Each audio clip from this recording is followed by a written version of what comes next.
Well, here's my latest project. I've got a 2006 Chevy Cobalt that I got from the Key Swap Gambler 500 event. Traded it for my Corolla, actually. So overall, it is a car. I did drive it here, 3 hours from Oklahoma, from where the event was. The car did just fine.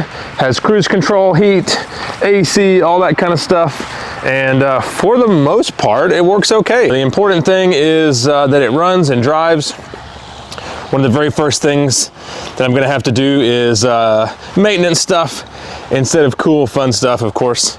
We gotta do some repairs. This thing has check engine light for, I don't even know, 5 different things at least. The only thing I've really done besides cleaning it is put an O2 sensor in it.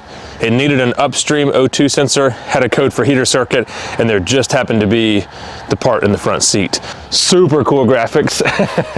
the guy that I got the car from made those himself, and yeah, they're actually painted on, way cool. So it's kind of like a Gambler 500 take on the Hellcat logo. It's awesome, it's a raccoon. I'll do a few different things to the car. Obviously, it has KC highlights up front.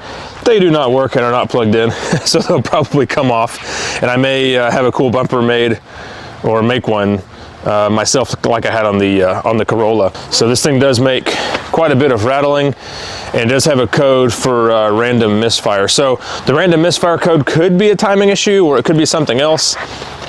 I did clean the engine bay, just mildly. I didn't go super hardcore, but knew I was going to be working on this thing and didn't want to get completely filthy right off the bat. I pulled the spark plugs and just checked them. They seemed okay. They were auto lights, so they've been done at some point. And then O2 sensor is super easy. It's just right inside there. You just pull the heat shield and swap it out. So I did that. I'll order some parts for this thing so we can get it fixed up and start doing some videos on it. You know me, I can't leave anything alone, no matter how crappy it is. So I will be fixing this car up and actually using it as a daily driver. I'm gonna change a few things like the wheels and tires, obviously, and then we'll make some kind of lift for it. I don't know that I'll do a roof rack, but I really do wanna do some kind of cool bumper.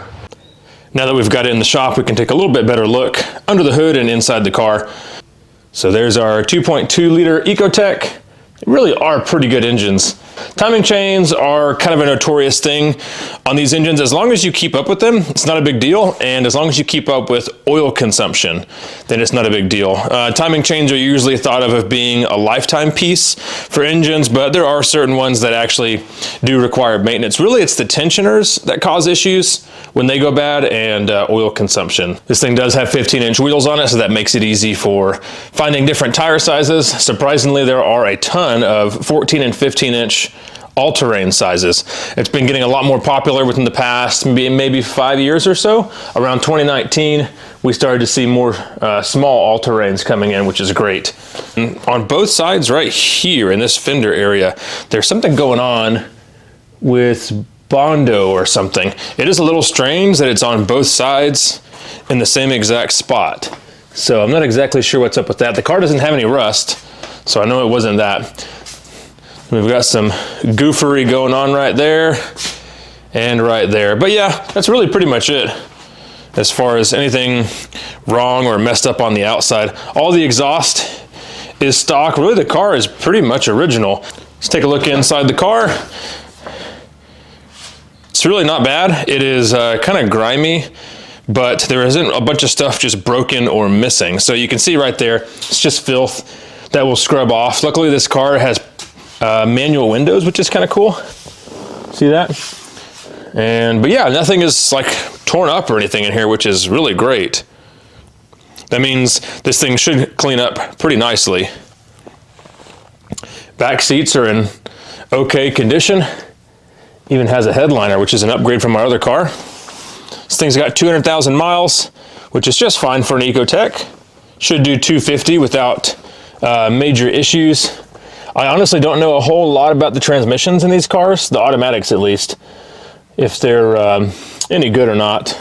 I've never seen a bad one, so I guess that maybe says a little bit.